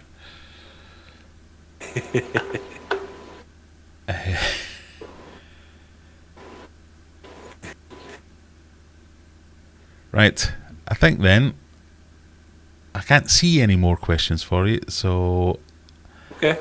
I think we'll. Hey, man, I appreciate it. I appreciate you having me up. What Awesome. we'll do is, for those of you who are just joining us, obviously we've got Brandon from. I'm covering you up with the comments now, so you can't see anything. From Cold Water Aquatics. That's a channel that streams on a Friday night, usually just after I finish. They start off streaming lots of native fish, lots of cold water fish. That's the kind of niche. We're going to dial that niche into being collecting those fish as well, maybe next time. But would appreciate if you'd go and check them out. If you haven't seen it before, there's some interesting stuff in there. If you're from the UK, there's some stuff in there you've probably never seen before up close, so you're not going to see it anywhere else. But lots of interesting content. Go and check it out. And as always, thank you for joining me. Maybe we'll make this more of a regular thing. We can do a bit of a co-host thing once my internet gets better. There you go. Do a bit of a handover in the last 10 minutes or something like that. But no, Yeah, I appreciate it, man. I think appreciate it's cool you joining that, me. Yeah, I think it's cool that you can kind of. I mean, not saying we're all kind of all in the same community. We're all fish keepers, but you guys got a lot of people that follow you over here, and we got people that follow us over here, and it's kind of nice to mesh it all together. So. Shmush us all together. That's what we want. Shmush Yes. us. Do a bit of shmushing. No, I mean, Okay. I So how always do I tell get out of everyone here? this is very much it's the platform where we don't need to be competitive with each other. We can be collaborative with each other. So why wouldn't we share knowledge? I'm just a dumb guy with a camera, as was famously said by other people. More and more people who know their little bits about little bits, the more of them that we connect together, the more knowledge we put out there. Everyone had a lot more success as a fish keeper, and that's what we want. Anyway, There you go. thank you very much for joining me. Truly appreciate you coming along. As I said earlier, everyone go and check out Brandon's channel at 11 o'clock when we finish streaming. You can go and have a bite to eat before you start yourself. Thank you Sounds very good. I much. appreciate it, buddy. Cheers. See you guys. Bye-bye. Cheers. I will now hurriedly try and figure out how to make Discord stop beeping at me in the background. I think if I press that button, that might do it. There we go. Right, it's just us. What we're going to do with ourselves. I enjoyed that. Do you like that kind of content? I like getting people who know things about things that can bring up the intelligence level of this channel a little bit. I know very few things about very few things, so the more people that we can get to come in and tell us a little bit about a different side of the hobby, I just think it's really useful. So now I can see my chat properly. I can have a bit of a proper look through.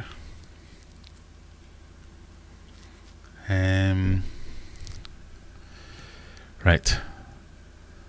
So where did we get up to? Oh, sorry, Nathaniel, I missed your question. Does he have African dwarf frogs? I very much doubt it. So that channel, Cold Water Aquatics, is about cold water and North American native species. So the chances of him having African dwarf frogs are slim, but not zero.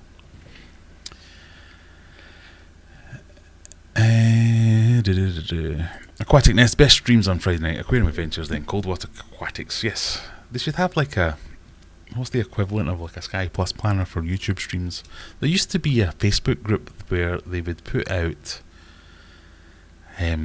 almost like a TV schedule of all the aquatic streams. There probably still is, and I just don't know about it. I think the Aquatic Morning Show does something similar to that. Am I saying that right? The more I say aquatic, I think it should be aquatic. Or should it just aquatic or aquatic? We're going to have a poll, people. I can't figure this out for myself. AQ. How am I going to type this? Aquatic or aquatic?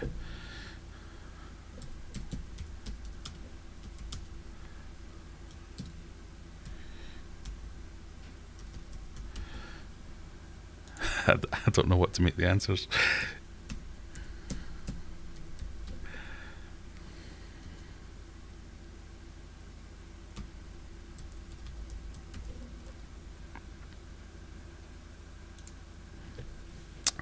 I hope that makes sense. Aquatic or aquatic?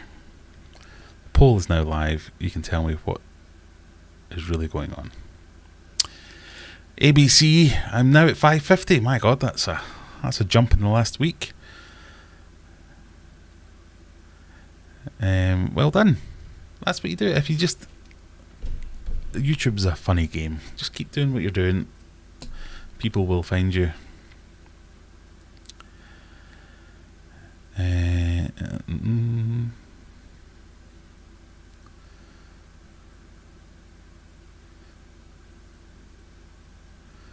What did I see there?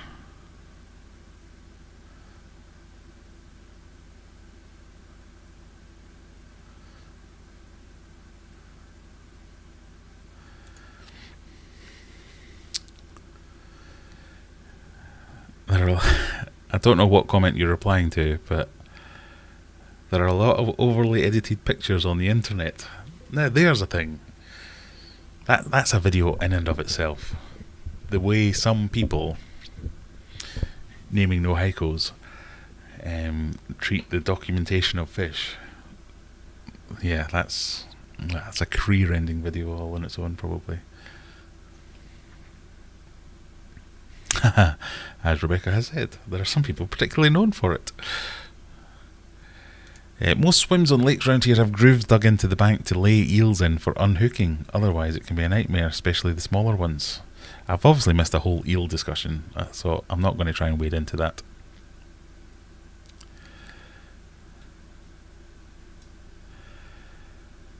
Interesting stream tonight. Thanks. We'll go over and take a look now. Well, don't go now. Still got another half hour here. We haven't even done the giveaways. We haven't tried and failed the heists. Or the point, not heists, the points thing. Let me try that. I spent a week trying to get this to work and it didn't work, but anyway.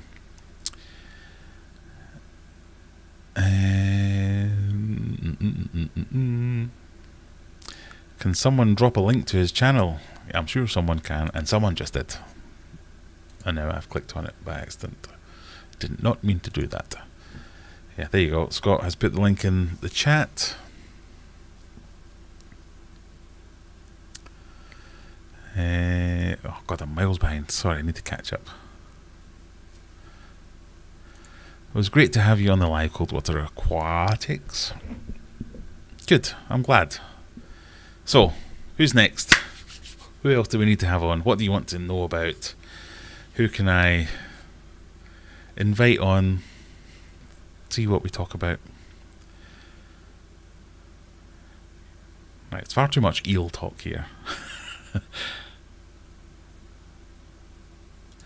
We'll have swap roles and have us on Cold Water there, streaming time to mix the communities. Yeah. The problem with that is I don't actually have anything to give.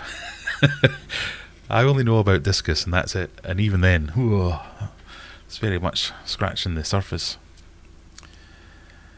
My USP is large man breaks things. It's comedy value, nothing else.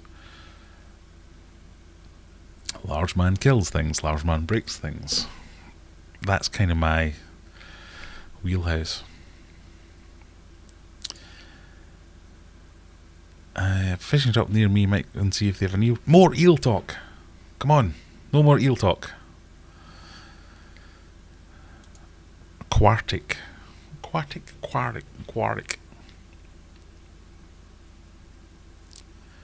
So we're 95% aquatic, not aquatic. Is that like an American thing that I've just picked up? Aquatic. How's the snakeheads doing? Love a good update. The snakeheads are, I mean, they're doing fine. They're eating everything I put in the tank, just waiting until I leave the room to do so. I'm going to give it a little bit longer, see if they do start to come out a little bit more. I might need to reach out to some snakehead experts to see if this is normal behaviour or not. But I've set up a camera just to make sure they are eating the food, and they are eating the food. They're just hiding all the time. I don't know if I need to rescape it and take away a bunch of hiding places. They're digging like crazy, so I'm really regretting my decision to do a dirtied tank. So I've made the tank be compost capped with a thick layer of sand, and it's now a mix of compost and sand. So that's lovely. But they don't seem to care. The water quality is still fine. It's just that in the old tank, which was bare bottom with a lot less decoration, I could put a worm in, for instance, and kind of dangle it there, and they'd come up and take it. Where in this one, if I'm in the room, they ain't coming out. So I don't know if that means they're happier being like that, or if something's wrong and they're trying to hide, or I thought, oh, maybe because they've mixed the sand and the compost together, the water chemistry's changed and the pH is shot up or shot down or something like that, but it hasn't. It's stayed exactly the same. So it's just they seem to be doing it like this now.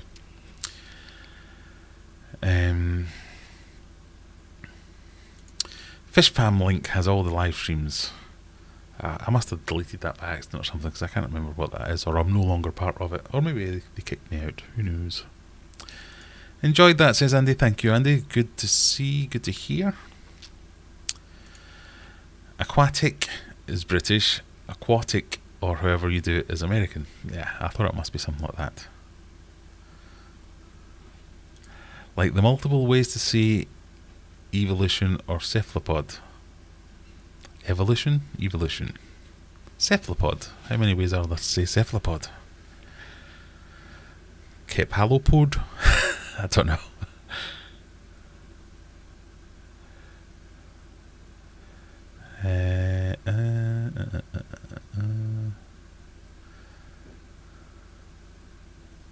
Oh, it worked. Points worked.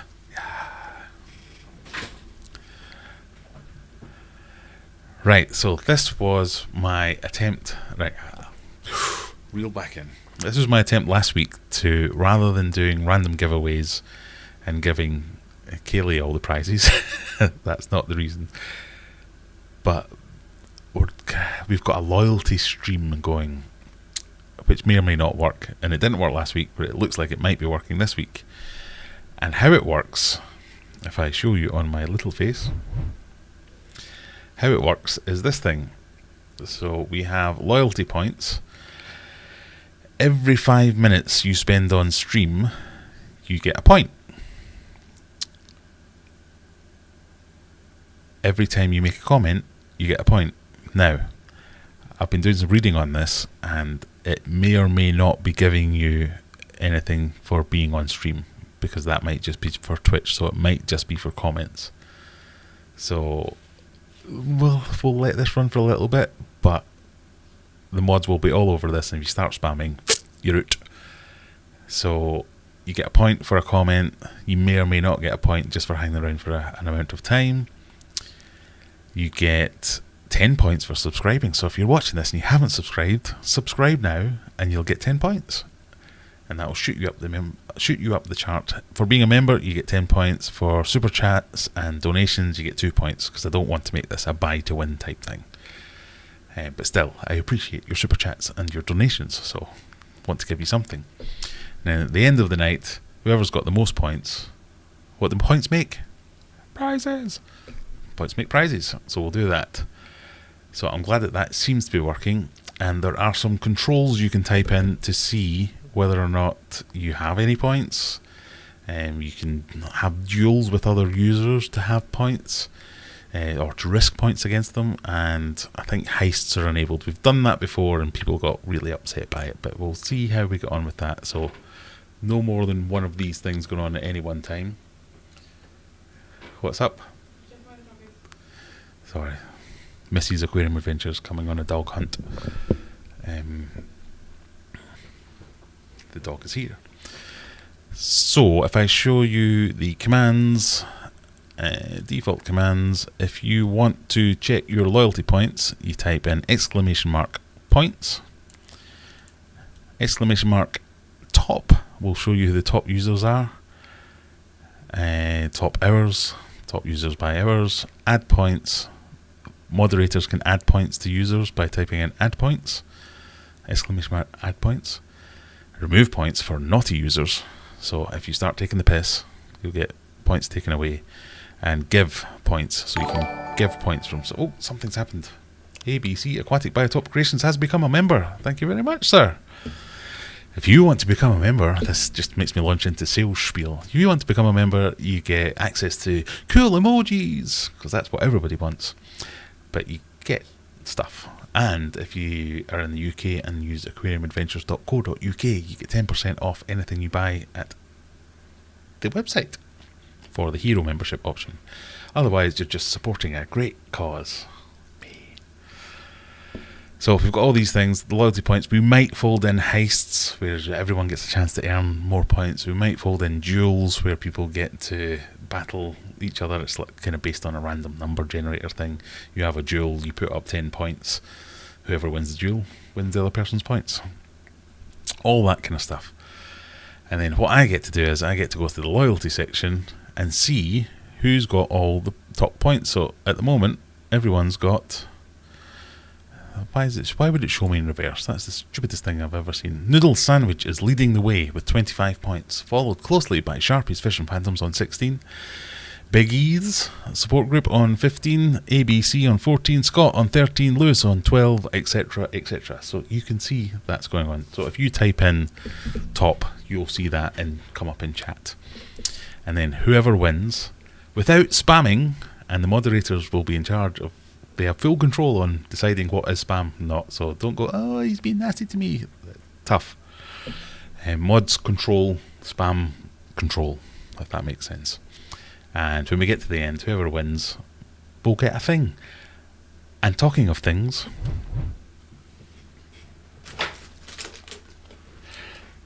we have things. We have things to give you. So we've got a whole new batch of pens, limited edition, special edition. Not going to focus, are you? Come on, you can do it. Limited edition Aquarium Adventures pens, the black edition. So the last batch were gold. But as Courtney will attest, great writers. They really are good pens. I really like these pens. So we might have pens up for grabs. We've got key rings up the wazoo. We have more merch. We have... Kaylee Blackshaw has become a member. Thank you very much, Kaylee. Stickers, key rings, pens, t-shirts, hats, dog bandanas, etc, etc, etc. All that kind of stuff. All up for grabs. So, not saying we're going to stop doing giveaways. We might still do the random giveaways and the Kaylee wheel and all that kind of stuff. But points mean prizes. That's all I'm going to say. So, I realise I'm still like 20 minutes behind the chat.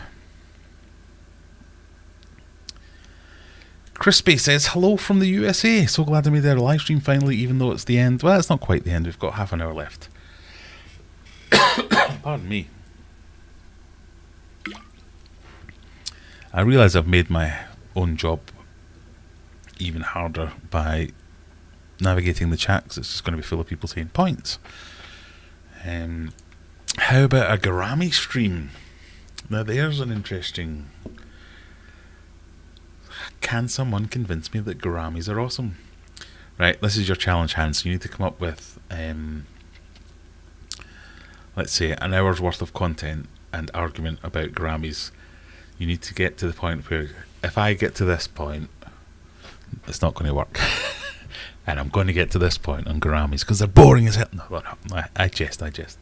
Yeah, that's the kind of thing that I want to get into. If I can bring in people who have a proper passion about something, that know, I think the greatest thing that I've ever seen is people who know an awful lot about a subject and want to share it. That's brilliant. That's the kind of thing I want to bring to the forefront of this.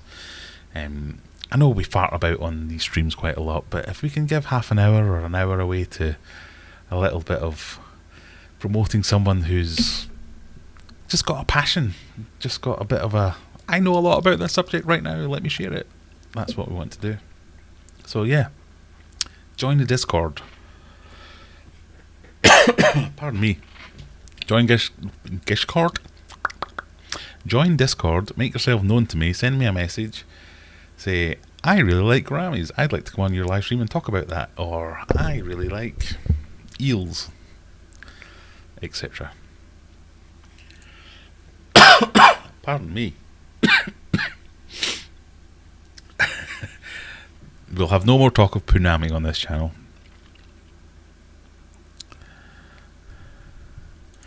As long as you say beta the British way, the other cannot be forgiven. Beta, better. I mean, I'm old enough to be calling them Siamese fighting fish or whatever it was we used to call them. But I would say betta fish, is that the correct way? I am terrible at pronunciation at the best of times.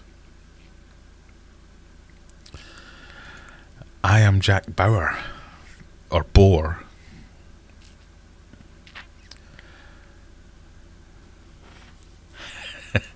I hope I've explained points now, but if I haven't, I'll try to get back down there again. Not Beera or Bader then, or Pleco or Placo. Placo. That's the one that makes me go, ugh. Placo.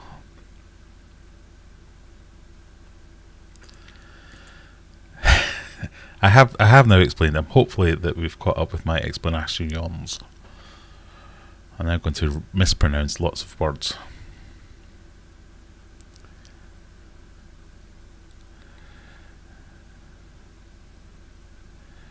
Lots of people checking. So I think it's just comments that it's counting these things on, but I don't know. I shall dissect all this afterwards. Quick moment, for all my professionalism. If you wanted to subscribe, that would be awfully nice. I've just passed 13,500. I think my 13,500th person joined when we just started the stream before the internet crashed. But yeah, subscribe.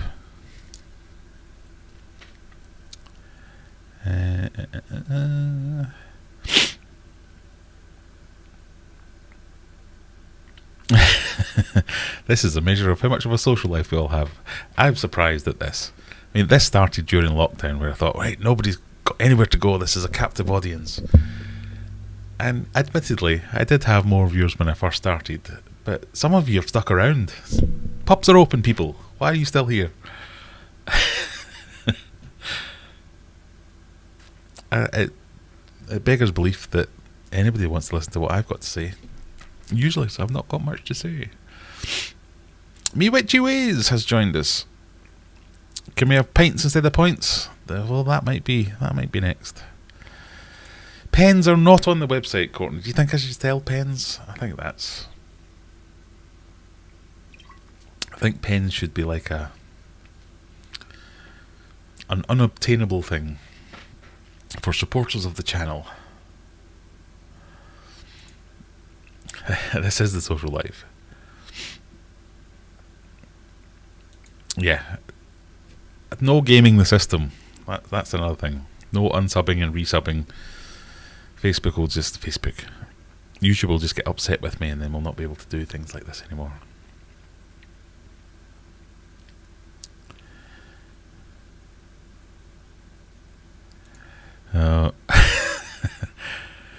David was all excited about pens and got timed out by Streamlabs. I'm terribly sorry. See, that's the thing.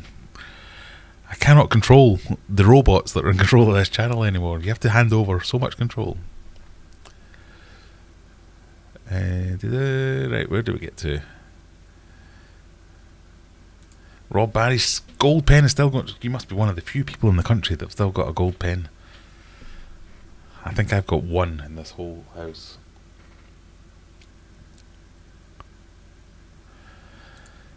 Brian, I completely missed you. So here's your welcome. Brian's here! Thank you for joining us. Thank you for spending your Friday night here. Thank you for joining the Losers Club who have nowhere else to go. I really shouldn't insult my viewers, my loyal viewers. Welcome from Glasgow, Scotland. Welcome from Sheffield. It's quite alright, David. You don't have to apologise. It's just overzealous robots. What can we do? Courtney completed a degree using the AA pen. I think that should make me smarter somehow. I don't quite know how. Maybe that's the problem. This is the new normal. That must be it, yeah. Some peacock gudgeon love. And I have nothing against peacock gudgeons.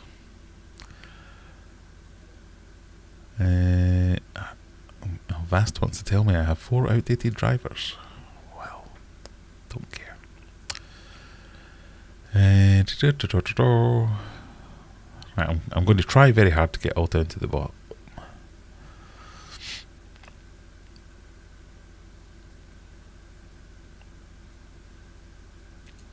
Not got Discord, but would love to do a section on peacock gudgeon. Been working on a project for 2 years now, just getting the results I wanted. Well, get on Discord. It's not that hard. Make yourself known. Tell me what you want to talk about, and we'll see if we can get you a slot. I mean, and I mean this honestly. Anyone out there, I'm not trying to gain anything from this. This isn't about. It's not a drive to get more subscribers or anything like that. It's just a drive to do something a little bit more interesting, put some more information out there. If you're worried about being on camera, it can be audio only. If you're worried that you don't know what to say, it can be a 10-minute slot. It doesn't have to be an hour. It can be as long or as short as you want. It can be just you saying, look, here's some pictures of this stuff. I'm happy to drive. I'm happy to do everything that's needed to make it work. But if you've got a passion about something and you want to share it, and you don't have any subscribers, I've got a few. This might be a little platform to share these things. Obviously, it's not as big a platform as some people, but you know, if you don't have any platform, why not share these things? It's a captive audience of people who are into fish and fish keeping. Why not come and share some of your specific niche elements of that and share it with everyone? Silver Suffer would like you to set up the GoPro on the snakehead tank and leave the room to see what happens. I have done that. That is possibly going to be one of my next videos, because that's how I was checking to see whether or not they were still feeding. Because I just left the GoPro there and let it record for as long as it could record, and then scrubbed through all the footage to see if it was doing its thing. I've even been thinking about, I've got a spare CCTV system, and setting some of those cameras up and publishing the web address, so it should be a little bit better than your kind of IP webcams. But will it kill my network? Well, I don't know. So that might be a thing that comes along, where you can pick a tank to choose and you can pan around and things like that. Maybe, we'll see. Hey, beds would be my top. It doesn't necessarily need to be about aquariums. Pardon me. Goldfish origin video would be awesome, from koi to fancy goldfish in China and Japan. If somebody out there knows enough about that to talk authoritatively, it is a word. Yeah, anything. I want to know about things I don't know about. If you want to hear a 10-minute lecture on Discus and why I think they're pretty, I'm your man. But if you want to hear anything else, I don't think I can necessarily talk about with any great depth, but subjects like that, how goldfish came to be, how koi are a thing, it's fascinating to me. And I might have watched some videos, or I might have read a bit about it and scratched the surface of the knowledge and think, wow, that's that's amazing. And then I go away and I forget about it because my head gets filled with IP ranges or something stupid like that. So just to spend a little bit of time, I don't even want to necessarily, and I will do this, I don't necessarily want to be, I want to be a viewer, I want to watch these things. So I'm interested in these. We could have make it like a virtual fish club where someone comes and does a bit of a presentation or does a bit of a lecture. Who knows? I've literally thought of this tonight, so I haven't formed that properly. I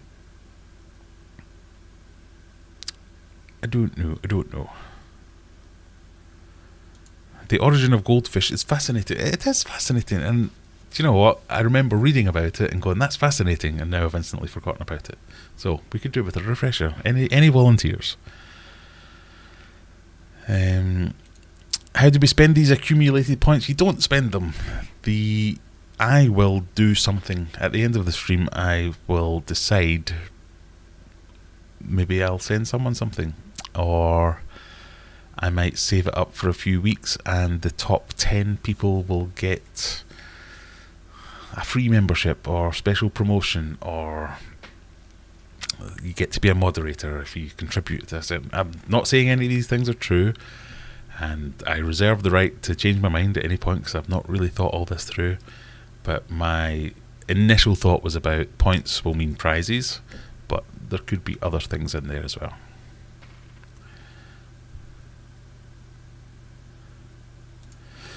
I'm really rusty on goldfish, but I proposed a master's project to get a clearer picture of their history, and no one wanted to supervise or fund it. I thought that'd be dead popular. I suspect it would be a lot more popular now. I was speaking to a few goldfish people I know. I don't know if you're in here mounting goldfish. Do you have the same thing? Or have experienced the same thing, but the prices of fancy goldfish, proper good fancy goldfish, are going through the roof because so many people are making the jump from, whether it be discus or any other tropical fish, just to keep the heating costs down. Captive audience makes it sound like you've paid us or forced us to watch this. Yes, none of you can leave. I mean captive audience in as much as it's a group of like-minded-ish individuals who are here through choice.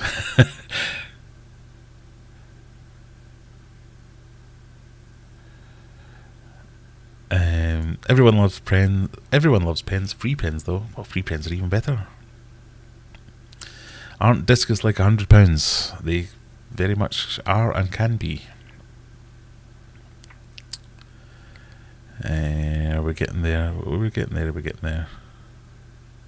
Nope, you're all typing much faster than I can. Very particular about pens. Well, if you're lucky enough, you might win one tonight. I'm quite particular about pens. I have some favourite pens for different things. I took them all downstairs. A Sharpie fine line pen. That's my current favourite. But we might give away some pens, shall we? Why are discus expensive? Seems not difficult to breed or raise compared to many fish. Not that I've bred them yet. Well, I think it's market value or driven by market forces. If you want them, good ones are rare because there's a lot of crap ones out there. But if you want to pay for the good ones, you pay what people can get away with charging. Pricing's very funny in the fish game. It's all about supply and demand and quality, I guess. Right, I may well skip some messages here because I think we need to get down to the bottom so we can do a bit of a giveaway before we run out of time.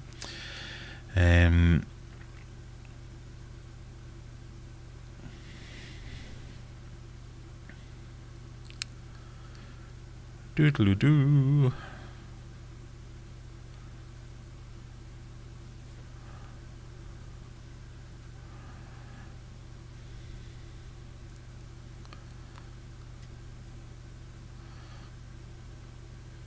Oh, right, I think we've got there.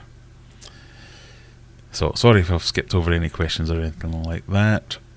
I think I've made my main points. We've introduced Cold Water Aquatics. If you haven't seen them before, the stream will... There'll be a link down below somewhere. Scott will no doubt put a link in because he's very good like that.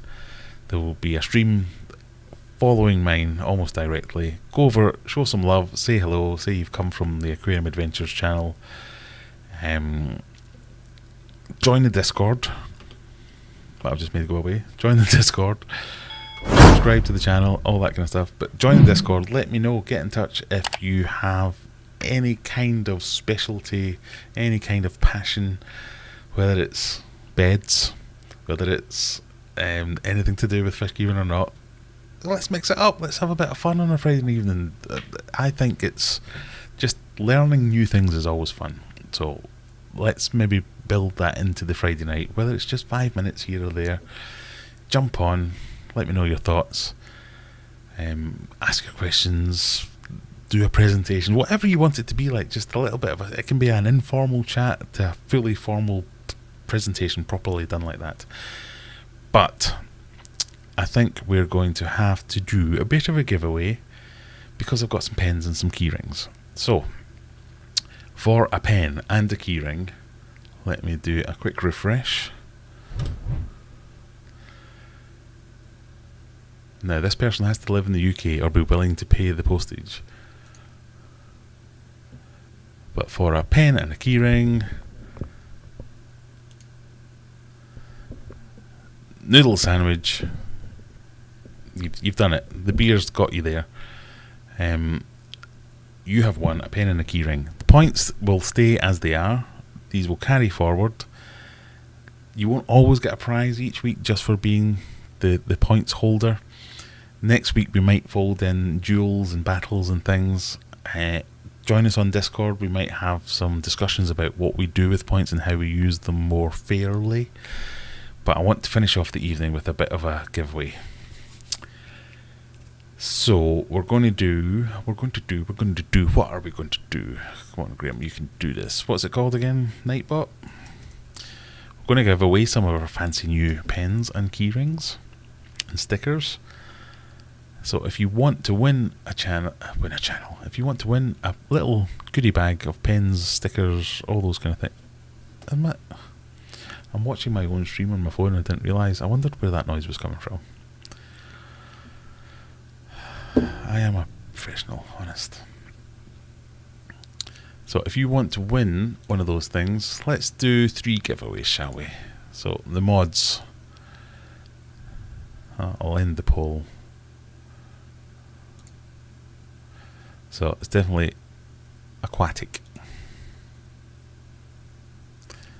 Get rid of that as well. Unpinned message. So, and if you want to buy a thing, go and buy a thing. Especially if you're from Scandinavia. They seem to be really popular. I think I've sold 5 to Sweden, Denmark, Norway. I think that was it. There might have been another country as well. So, hello to all my Scandinavian friends. But yeah, you can check that out as well. If you really want to win though,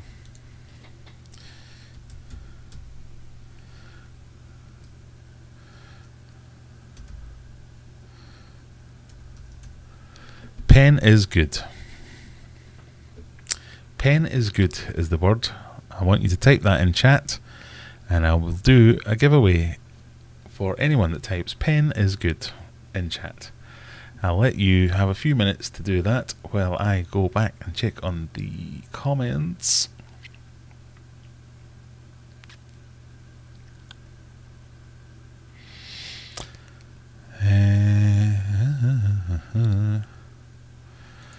Courtney says her 6 foot. Oh, let me get on big face. Your 6 foot custom tanker out there. I saw some pictures. Callum sent me some pictures of it.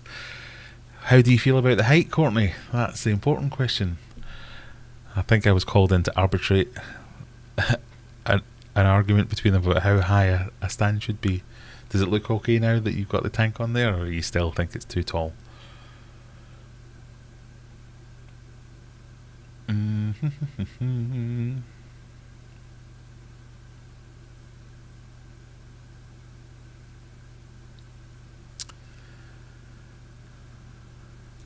Yes, have you decided what's going in there, or is it just an upgrade for the fish that you were already keeping in it?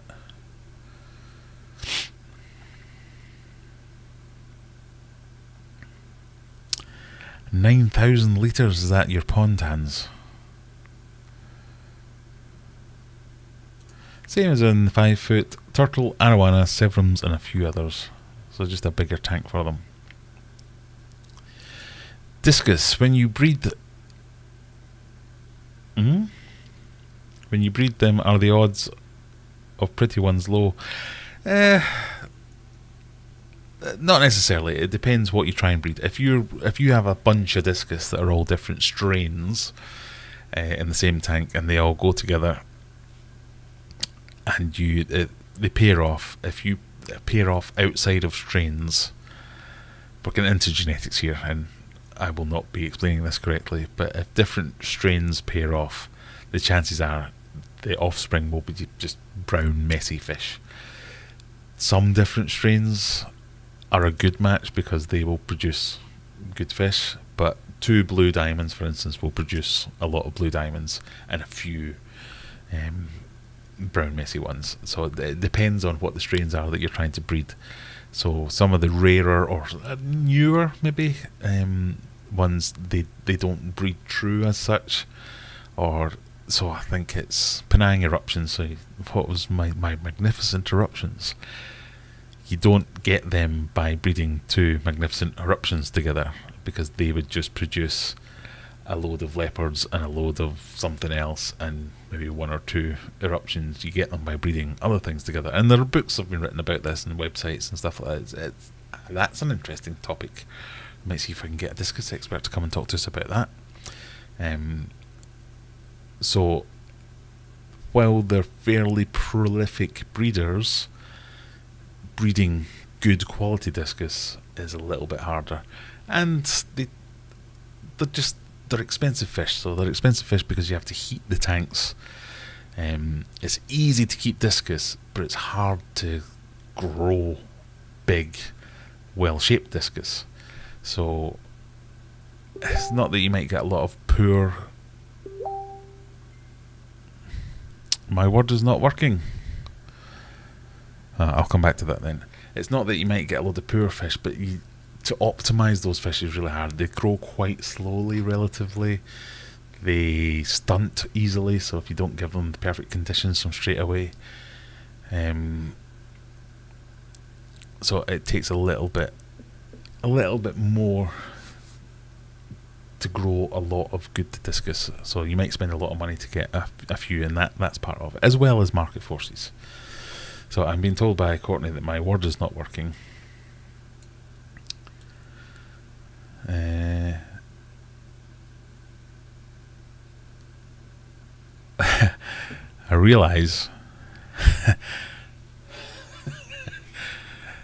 realise that might be a filter on the word rather than pen is good. It's penis good. Right, terribly sorry. Let's try this word again.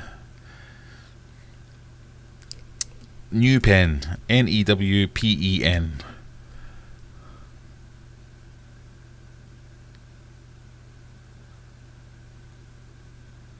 So let's have more than 0 eligible users. Newpen.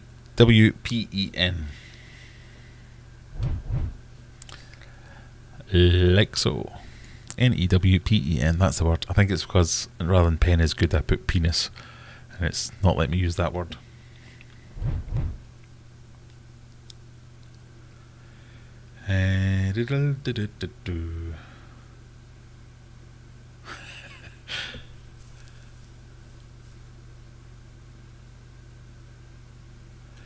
Oma Balls merch now available, definitely. So in the description of this video there'll be a link to the merch store. You can go and check out the new Oma Balls merch, along with all the other designs. Celestial Pear Daniels or Madaka rice fish. So the rice fish are definitely something I'm interested in getting into. I think they're cool little fish. They're nice room temperature fish as well, although small. Yeah, Celestial Pear Daniels, I had more success with them with a heated tank, but they didn't need to be super heated tank. But yeah, they would be good. The rice fish I know do well in a unheated tank. White clouds, whether it's the golden white clouds or the regular white clouds, a fantastic little fish as well. I think they're all good options for smaller tanks. Yes, I think that was the problem, Courtney. Penis is good.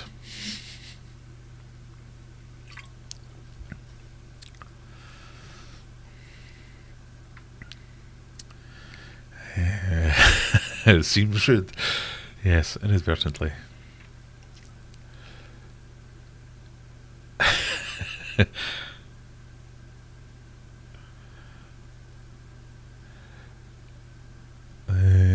We've now got 21 eligible users, so the new one seems to be working. New pen.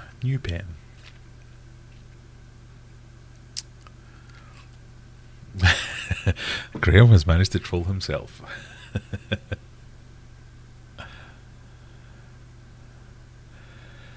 How old did Discus get, says David? That's an interesting question. So I have heard several options, and I think who you ask is the biggest differentiator here. And this is where the diet thing comes into it, because a lot of people say a good beef heart diet is the best way to grow a showfish, for instance, because it piles on the protein, it bulks up the fish, it makes a nice big shape.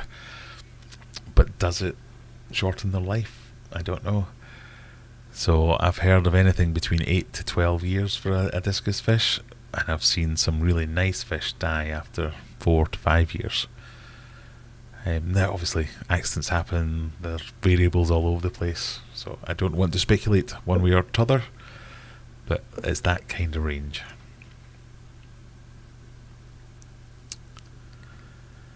New pen. Where else can you see someone troll themselves?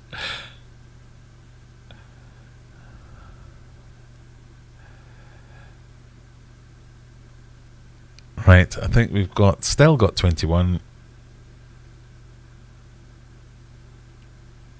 Yeah, so different suppliers. Yeah, that's very true as well. So a lot of the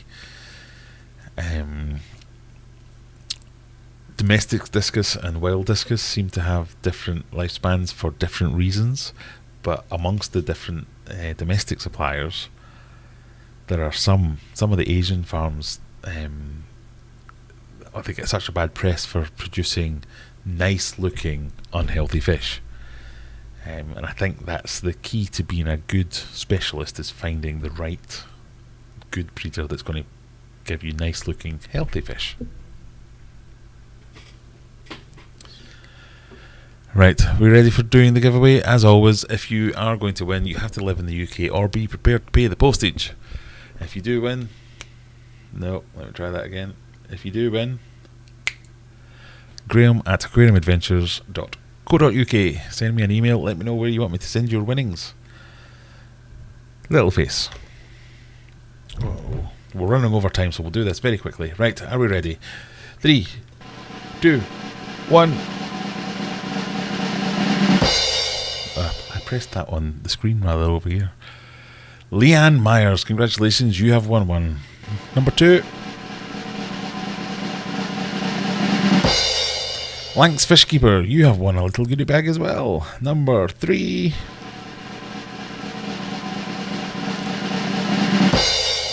Sharpies Fish and Phantoms, you have won a little goodie bag. Right, all you lot.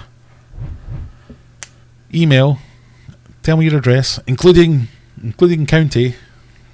If you make me work to find out where you live, I'm not sending you anything. Let me know where you live. I'll send you a pen and a key ring. Let me know what logo you want in the keyring, or if you don't care, just say you don't care.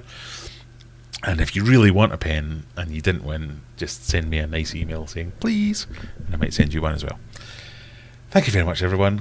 Go and watch Cold Water Aquatics. Say you've come from our stream. Say hello, say nice things, all that good stuff. See you in the next one.